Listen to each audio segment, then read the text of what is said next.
अस्सलाम वालेकुम स्टूडेंट्स आज से हम एमएमटी का जो एसएल इक्वेशन वाला चैप्टर है उसको स्टार्ट करने लगे हैं। इससे पहले कि हम एसएल इक्वेशन को स्टार्ट करें, हमारे पास डिफरेंशियल इक्वेशन का बेसिक नॉलेज होना बहुत जरूरी है। तो फर्स्ट ऑफ ऑल हम बात करते हैं डिफरेंशियल इक्वेशन के बारे में। अभी तक हमने पढ़ा है कि हमारे पास एक रिलेशन है या फिर हमारे पास एक फंक्शन है y is equal to f of x की फॉर्म में। यहाँ पर जो हमारे पास x है ये आपके पास क्या होता है, इंडिपेंडेंट वेरिएबल होता है, और जो y होता है ये हमारे पास क्या होता है, डिपेंडेंट वेरिएबल होता है। इसको हम ऐसे भी लिख सकते हैं f of x y is equal to 0 की फॉर्म में।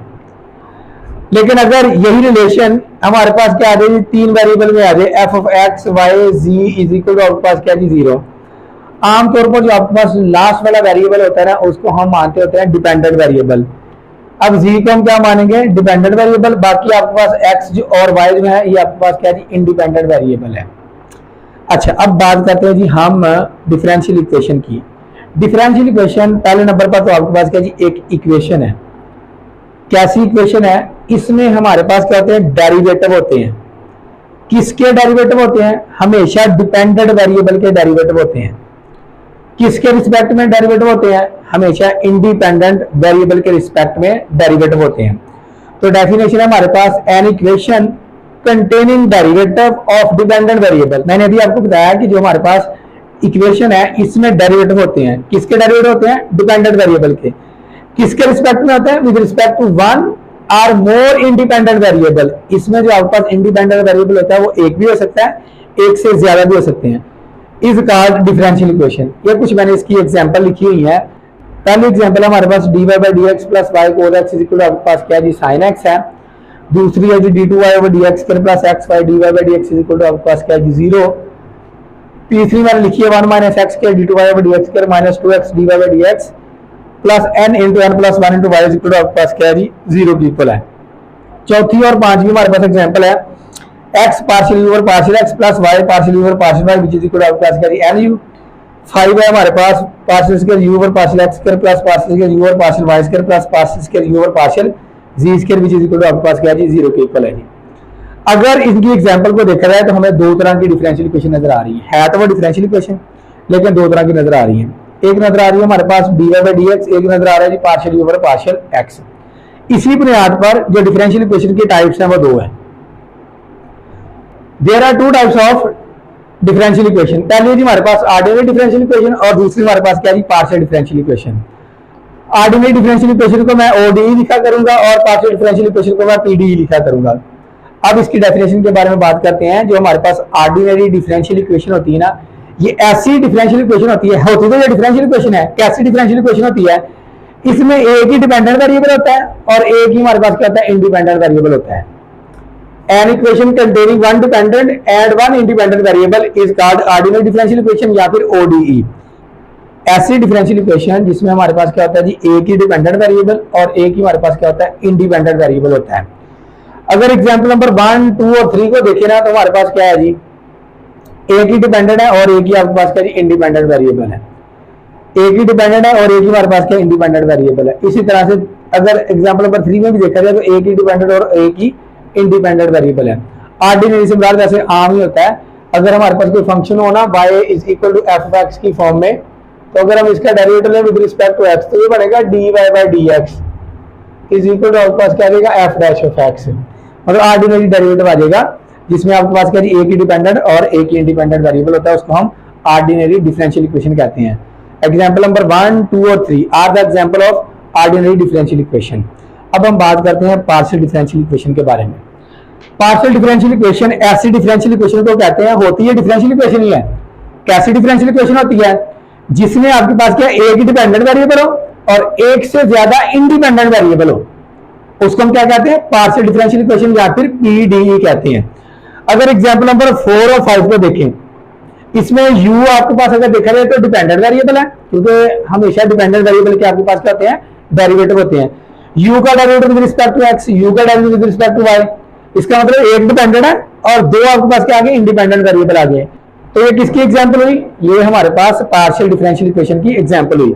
एग्जांपल नंबर 5 में देखा जाए, u हमारे पास डिपेंडेंट वेरिएबल है x, y और z। x, y और z हमारे पास क्या है, इंडिपेंडेंट वेरिएबल है। तो इसका मतलब है ये भी जो आपके पास एग्जांपल है, ये आपके पास एग्जांपल किसकी एग्जांपल है? पार्शियल डिफरेंशियल इक्वेशन की एग्जांपल है। नेक्स्ट हम बात करते हैं order and degree of differential equation के बारे में कि हमारे पास आर्डर और डिग्री डिफरेंशियल इक्वेशन की क्या होती है। फर्स्ट ऑफ ऑल हम बात करते हैं आर्डर के बारे में। आर्डर की डेफिनेशन है हमारे पास, the highest derivative occur in given differential equation is called order of the differential equation. मतलब कहने का ये है कि अगर आपके पास कोई डिफरेंशियल इक्वेशन गिवन है, आपने क्या करना है, उस डिफरेंशियल इक्वेशन में से हाईएस्ट डेरिवेटिव देखना है। जो हाईएस्ट डेरिवेटिव होगा वो उसका क्या कहलाएगा? आर्डर कहलाएगा। अगर हम एग्जांपल नंबर 1 में देखें तो हमारे पास क्या है जी, dy बाय dx ही एग्जिस्ट कर रहा है और कोई डेरिवेटिव एग्जिस्ट नहीं कर रहा। इसका मतलब आपके पास क्या जी, फर्स्ट आर्डर डिफरेंशियल इक्वेशन है। एग्जांपल नंबर 2 में देखें d2y over dx square plus x by dy by dx is equal to 0। इसमें दो डेरिवेटिव है, फर्स्ट भी और सेकंड भी। हाईएस्ट कौन सा है? सेकंड वाला ही हाईएस्ट है। इसका मतलब है एग्जांपल नंबर 2 है जो, इसका जो आर्डर कितना हो गया? वो 2 हो गया। एग्जांपल नंबर 3 की बात करते हैं, 1 minus x square d2y over dx square minus 2x dy by dx। यहां पर भी dy by dx है, यहां पर आपके पास क्या d2y over dx square है, यानी कि आपके पास फर्स्ट आर्डर भी है और सेकंड आर्डर भी है। लेकिन हमें क्या चाहिए? आर्डर चाहिए। आर्डर होता क्या है? जो हाईएस्ट डेरिवेटिव हो। हाईएस्ट डेरिवेटिव यहां पर कौन सा है? सेकंड वाला। तो इसका आर्डर कितना हो गया? 2 हो गया। इसका मतलब है एग्जांपल नंबर 3 का जो आर्डर है वो कितना है? 2 है। एग्जांपल नंबर 4 की तरफ आते हैं। एग्जांपल नंबर 4 में हमारे पास है x partial over partial x plus y partial over partial y। u का with respect to x first order है, u का with respect to y first order है, यानी कि इस डिफरेंशियल इक्वेशन का जो हमारे पास आर्डर होगा वो क्या होगा? 1 होगा। एग्जांपल नंबर 5 में देखें, u के दो derivative with respect to x, u के दो derivative with respect to y, u के दो derivative with respect to z। इसका मतलब है इसका जो हाईएस्ट डेरिवेटिव है कौन सा आपके पास? सेकंड वाला ही है। तो इसका आर्डर कितना हो जाएगा? 2 ही हो जाएगा। इसका आर्डर आपके पास कितना आ गया जी? 1। इसका आपके पास क्या आ गया जी? 2। इसका भी 2 है, इसका 1। ये था आपके पास आर्डर। जो भी डिफरेंशियल इक्वेशन गिवन होगी आपने उसमें से हाईएस्ट डेरिवेटिव ढूंढना है। जो हाईएस्ट डेरिवेटिव होगा वो उस डिफरेंशियल इक्वेशन का क्या कहलाएगा? आर्डर कहलाएगा। अब आर्डर के बाद बात करते हैं हम डिग्री की, कि हमारे पास डिफरेंशियल इक्वेशन की डिग्री क्या चीज होती है। अच्छा, डेफिनेशन है द एक्सपोनेंट, या फिर इसको पावर भी कह लें, exponent power of highest derivative of differential equation is called degree of that differential equation. क्या मतलब है? वो कहता है कि आपने क्या करना है जी, जब आपने degree of differential equation find out करनी है, सबसे पहले आपने क्या करना है जी, हाईएस्ट डेरिवेटिव फाइंड आउट करना है। जब आपको हाईएस्ट डेरिवेटिव मिल जाए फिर आपने उसकी पावर देखनी है। जो उसकी पावर होगी वो डिफरेंशियल इक्वेशन की क्या कहलाएगी? डिग्री कहलाएगी। बातों बातों में समझ नहीं आती, एग्जांपल से समझते हैं। पहले एग्जांपल है dy by dx। इसका आर्डर कितना है जी? 1 है, हाईएस्ट डेरिवेटिव है ना। अब इसकी पावर देखें तो पावर इसकी कितनी है जी? 1 है। ये जो इसकी पावर में 1 आ रहा है इसकी क्या कहलाएगी? डिग्री कहलाएगी। एग्जांपल नंबर 2 में आए, इसमें हमारे पास जो हाईएस्ट डेरिवेटिव है कौन सा है? हमारे पास सेकंड वाला d2y over dx स्क्वायर। हमें हाईएस्ट डेरिवेटिव मिल गया। अब हम इसकी पावर देखते हैं जी, पावर इसकी कितनी है? 1। ये जो इसकी पावर आई है इसकी क्या कहलाएगी? डिग्री कहलाएगी। एग्जांपल नंबर 2, इसमें हमारे पास हाईएस्ट डेरिवेटिव कौन सा है? इसमें हमारे पास सेकंड हाईएस्ट है। हमें हाईएस्ट डेरिवेटिव मिल गया। अब इसकी पावर चेक करते हैं। इसकी पावर हमारे पास कितनी है? 1 है। तो इसकी डिग्री भी कितनी होगी? हमारे पास 1 होगी। 4 और 5 की तरफ आते हैं। ये आपके पास क्या है जी? हाईएस्ट डेरिवेटिव इसमें क्या है जी? 1 है, यानी कि partial over partial x partial over partial y first order की पार्शियल डिफरेंशियल इक्वेशन है। अब इसकी पावर चेक करते हैं। पावर इसकी कितनी है जी? 1 है। तो इसका मतलब ये भी आपके पास क्या है जी?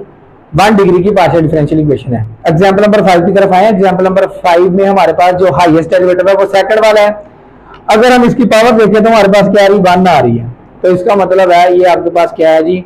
फर्स्ट डिग्री की पार्शियल डिफरेंशियल इक्वेशन है। अब हम बात करते हैं एसएल इक्वेशन के बारे में। एस से मुराद हमारे पास है स्टर्म और एल से मुराद हमारे पास क्या है? ल्यूविले। ये दो मैथमेटिशियन थे, इन्होंने इस पर वर्क किया था, तब जाकर हमारे पास इक्वेशन आई थी। The equation of the form dy over dx p of x du over dx plus q of x u of x plus lambda r of x u of x is equal to हमारे पास क्या है? 0 के equal है। इसको नाम दिया हम इक्वेशन नंबर 1 का।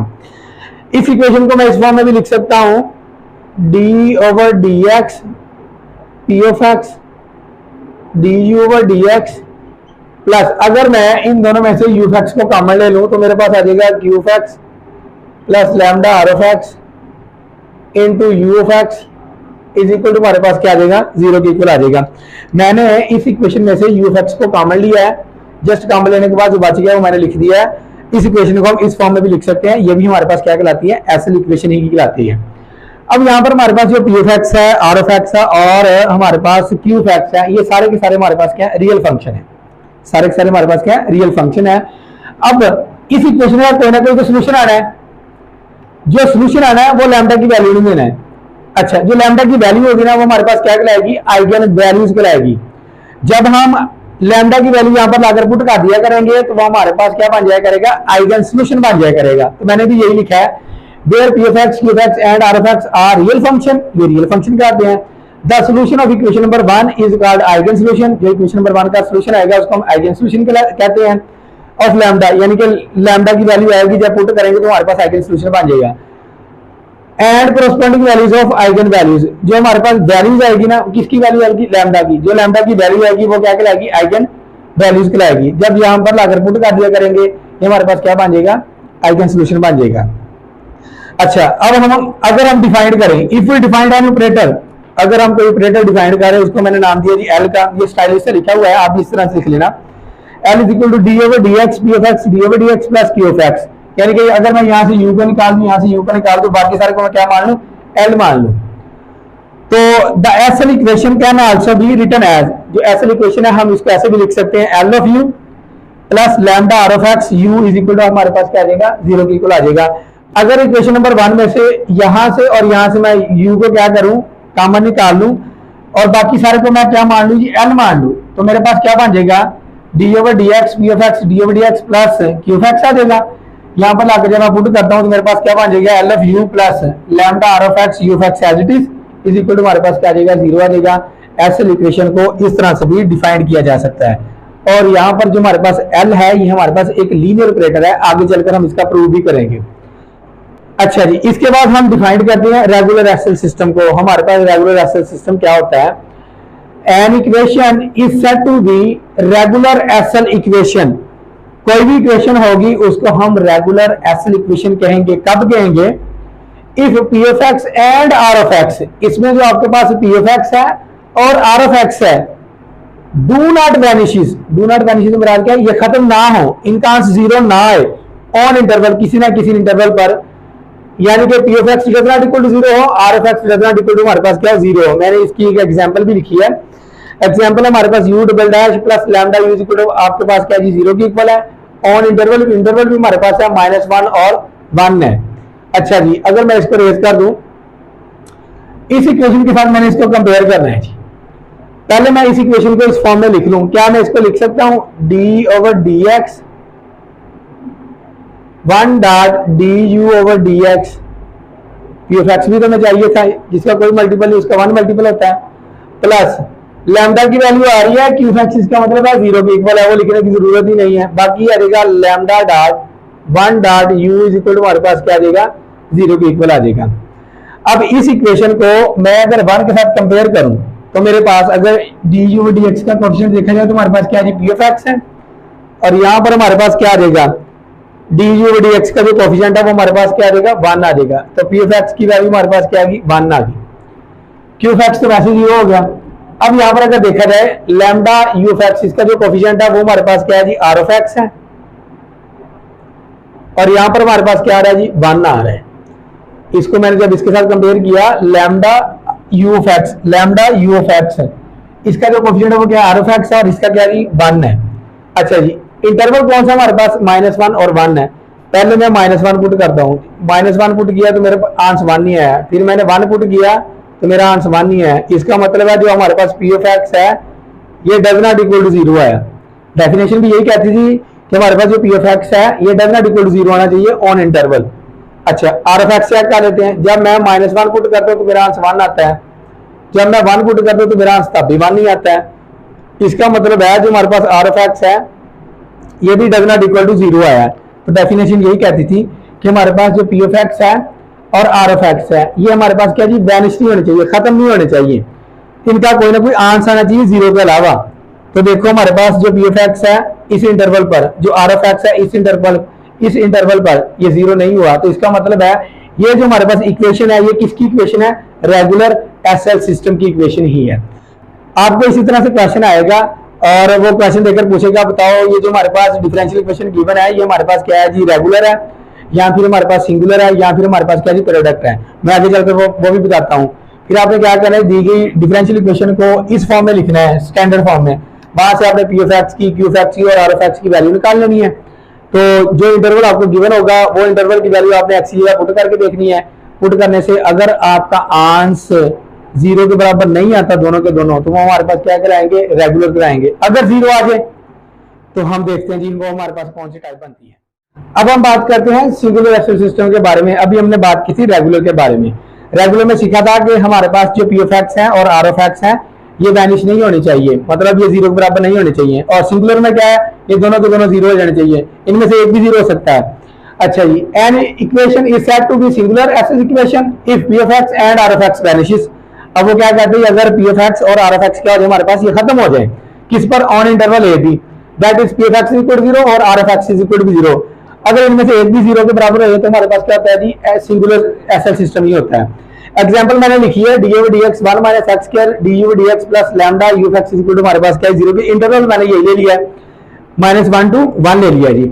अच्छा जी, इसको हमने कंपेयर करेंगे स्टैंडर्ड इक्वेशन के साथ। तो ये पहले स्टैंडर्ड में लिखी हुई है, स्टैंडर्ड इक्वेशन में यहां पर लिख लेता हूं जी, p of x d u over d x plus q of x u of x lambda r of x u of x is equal to हमारे पास क्या है 0। अब इन दोनों इक्वेशन को हम क्या करते हैं, कंपेयर कर लेते हैं। तो हमारे पास क्या आ जाएगा, p of x is equal to 1 minus x square आ गया, और यहाँ पर q ऑफ x तो है ही नहीं, वो तो डायरेक्ट ही 0 हो गया। हमारे पास r ऑफ x की वैल्यू क्या आ गई, यहाँ पर 1 आ गई। इसको लिख सकते हैं 1 dot lambda dot u of x, तो हमारे पास r ऑफ x की वैल्यू आ गई। इंटरवल कौन सा हमारे पास, -1 to 1। पहले मैं x की जगह क्या करता हूँ जी, -1 पुट करता हूँ जी, 1 माइनस -1 का स्क्वायर, ये बन गया 1 माइनस 1 आंसर 0 आ गया, -1 का स्क्वायर +1 होता है। तो p ऑफ -1 किसके बराबर आ गया, 0 के। अब मैं 1 पुट करता हूं तो ये आ जाएगा प्लस 1 माइनस 1 का स्क्वायर, तो ये आ जाएगा 1 माइनस 1, ये भी हमारे पास क्या आ गया, 0 के बराबर आ गया। लेकिन जब मैं यहाँ पर पुट करता हूँ, मैं -1 पुट करता हूँ तो मेरा आंसर 1 आता है। जब मैं 1 पुट करता हूँ तो मेरा आंसर क्या आता है जी, 1 ही आ जाता है जी।